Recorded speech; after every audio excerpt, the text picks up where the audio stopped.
Right, hello, lads and lasses, and welcome back to Boys Down Under. And yes, transfer news.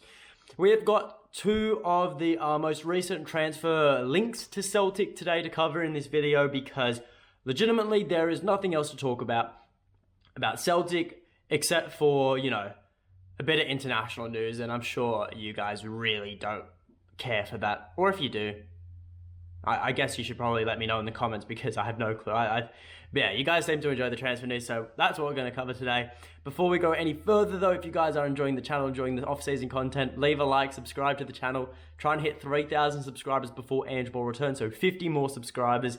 I'm sure we can hit that in the next couple of days, so I appreciate all of you who do help out, but without further ado, let's get into it. So, today reports have emerged from Wales that Celtic are interested and have open talks with Rabbi Matondo. Now, I know Celtic is a traditionally Catholic-based club, so it is a bit surprising we're going for the leader of Judaism, but...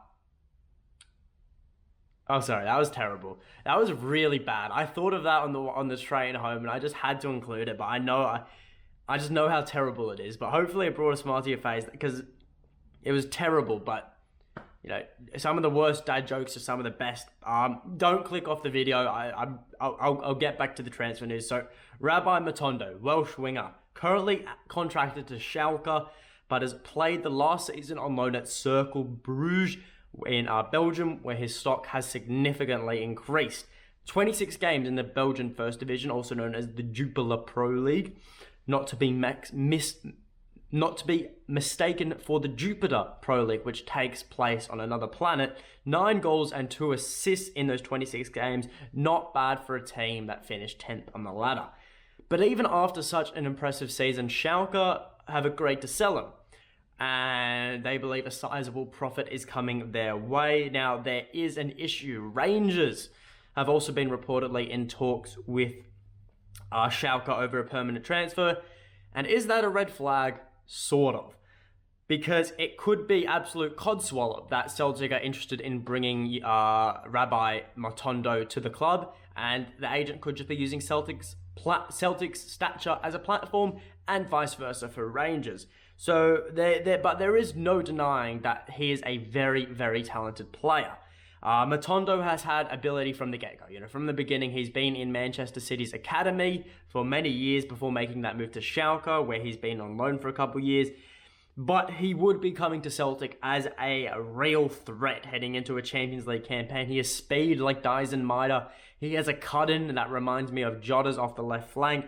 He can play anywhere across the front three. He wears gloves while he plays, and if a winger wearing gloves isn't scary enough, then I don't know what is. So that should strike enough fear into the opposition wingbacks, but he will be a great asset to Celtic's attacking ranks, with no doubt in my mind. Think of it this way, primarily a winger, so we'll put him into the winging ranks right now. So Jota, almost definitely, Abada, Dyson Maeda, Jamesy Forrest, add in Rabbi Matondo, potentially. We're just building a super team at this point.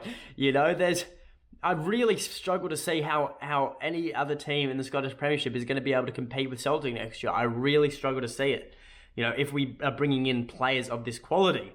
And, as for a transfer fee, he's valued at around £3.5 million. Yeah, and that's a fair price in my eyes. 20 years old, coming off the back of a breakout season. He has that potential factor.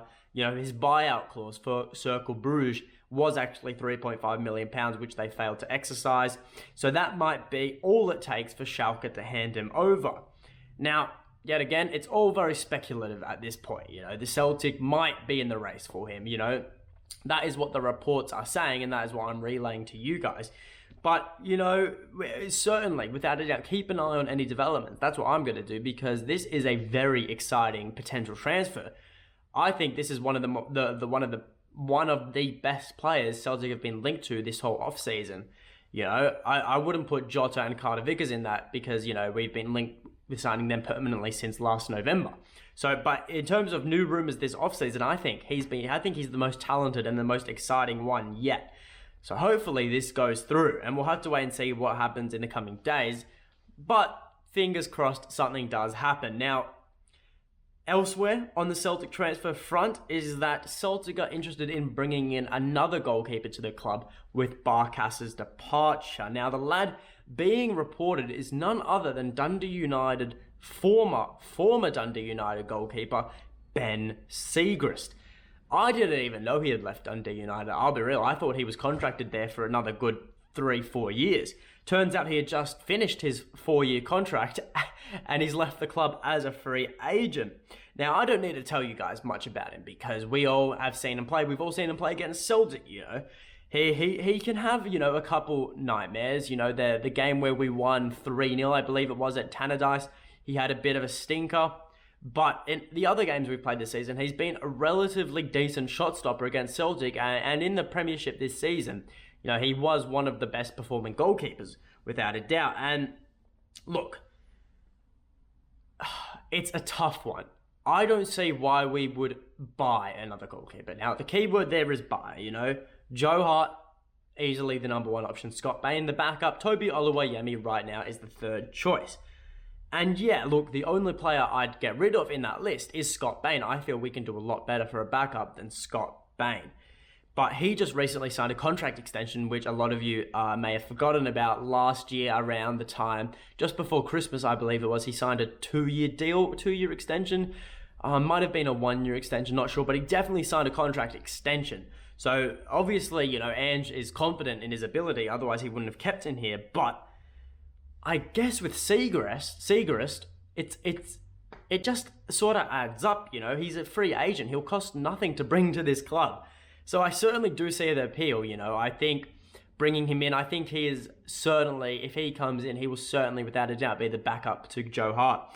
And I would be more confident with him there than Scott Bain. And let's be honest, at 30 years old, Siegrist still has a good 7-8 years left in him as a goalkeeper. You know, he could go longer depending on how his body is holding up.